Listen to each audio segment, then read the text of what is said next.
समीर, तू इसलिए परेशान है ना कि राहुल और श्री के बारे में जानने के बाद हेतल तुझसे शायद कभी बात नहीं करेगी। ऐसी बात नहीं है माँ।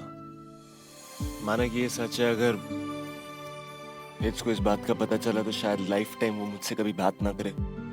लेकिन मैं इतना मतलबी इंसान भी नहीं हूँ कि अपने भाई की खुशी के रास्ते में आऊं। फिर क्या बात है बेटा? मुझे राहुल भैया और दी की बात पे यकीन ही नहीं होता माँ।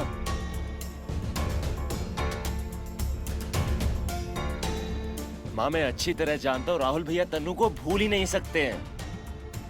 एंड माँ, हिट्स की दी भी एक लड़के से प्यार करती थी। हिट्स मुझे बताया करती थी कि दी उस लड़के को कभी भूल ही नहीं सकती। तो एक ही मीटिंग में राहुल भैया और दी ने अचानक से फैसला कैसे ले लिया?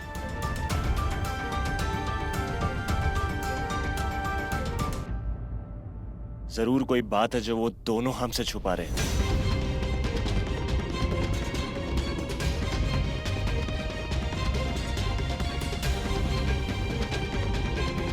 समीर बेटा, ये भी तो हो सकता है ना कि उन दोनों ने एक दूसरे की तकलीफ में खुद के जीने का सहारा ढूंढ लिया हो।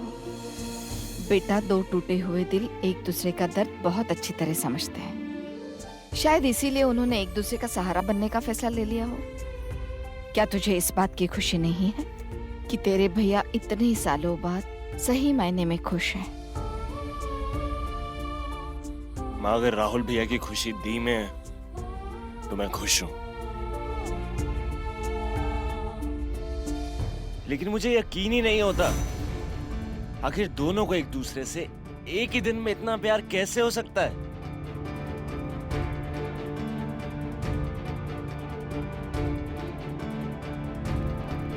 मुझे तो लगता है कि हेत सही थी। उसका कहना था कि उसकी दी उसके करीब आने के लिए कुछ भी कर सकती है। और मैं राहुल भैया को बताया करता था दी के बारे में, तो शायद राहुल भैया को हमदर्दी हुई हो दी से, तो शायद ये झूठ बोल के भैया दी को हिट्स के करीब ले जाना चाहते हो। ये भी तो हो सकता है। अगर ऐसा है भी तो इसमें गलत क्या है? राहुल और श्री मिलके हेतल की नफरत ही तो दूर करना चाहते हैं ना समीर। तो तुझे तो खुश होना चाहिए। और हेतल की वजह से श्री जैसी अच्छी लड़की अगर राहुल की जिंदगी में आती है तो ये तो बहुत अच्छी बात है बेटा। श्री बहुत समझदार है, वो राहुल की जिंदगी को संवार देगी बेटा। चाहे जिस भी बुनियाद पे ये रिश्ता बनेगा अच्छे के लिए ही बनेगा। क्या ये सोचकर भी तुझे खुशी नहीं होती?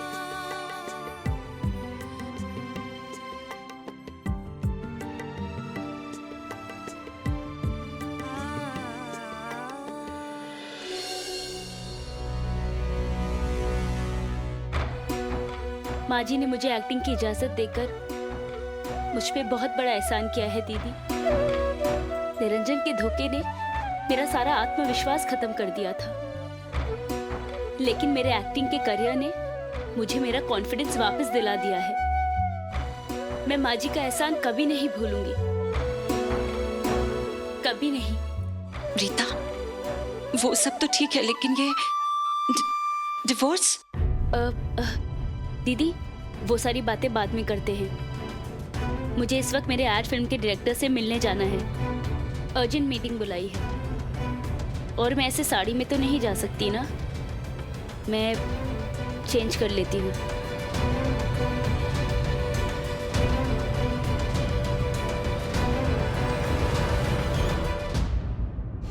मैं एक दो मीटिंग्स करके वापस आ जाऊंगा। शायद कैफे ना जाऊं। इट्स ओके, तुम कैफे चले जाना।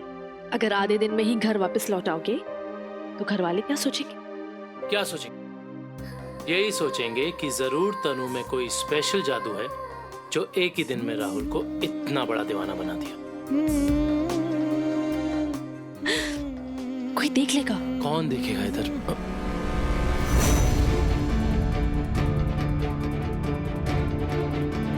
समीर,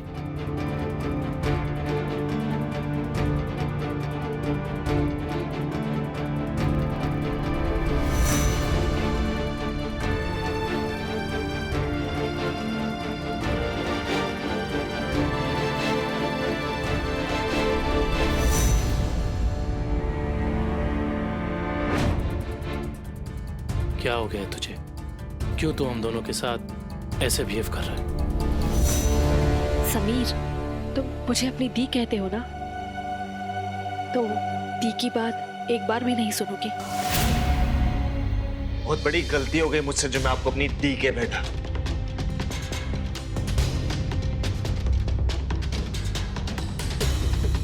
आप मेरी दी हो ही नहीं सकती।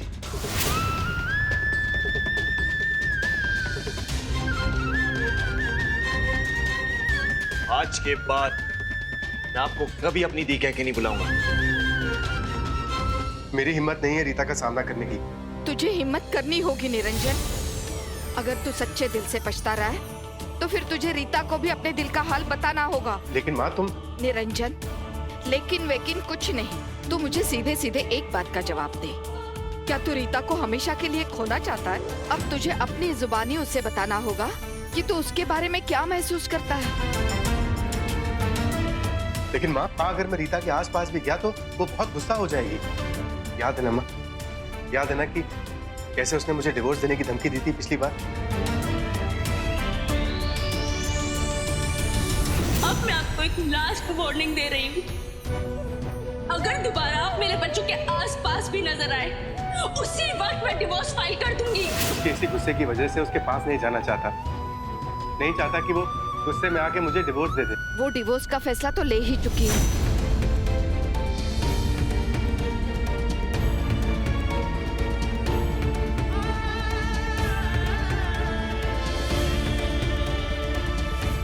क्या? हाँ निरंजन, रीता डिवोर्स का फैसला ले चुकी है। अब अगर अपने प्यार से उसका मन बदल सकता है तो बदल दे, वरना पड़ा रहे इस कोठरी में अकेला।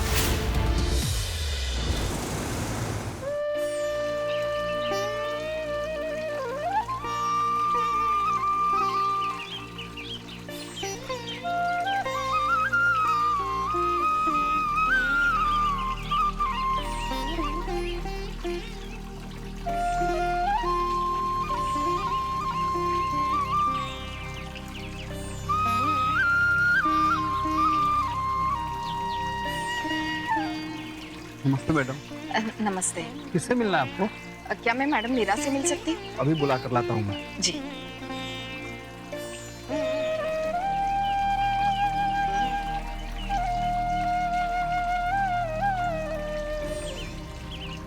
यस मैम, मैं आपकी क्या सेवा कर सकती हूँ?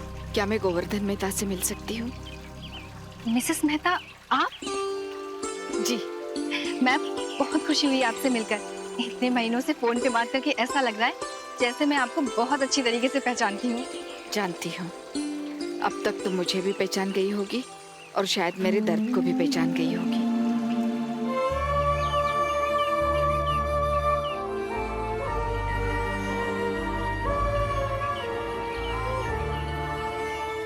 ओम भूर्भुवः स्वाहा। ओम तत्सवितुर्वरेण्यं भर्गो देवस्य धीमहि धियो यो न प्रचोदयात्। ओम भूर्भुवः स्वाहा तत्सवितुर्वरेण्यं भर्गो देवस्य धीमहि धियो यो न प्रचोदयात्। Good bye.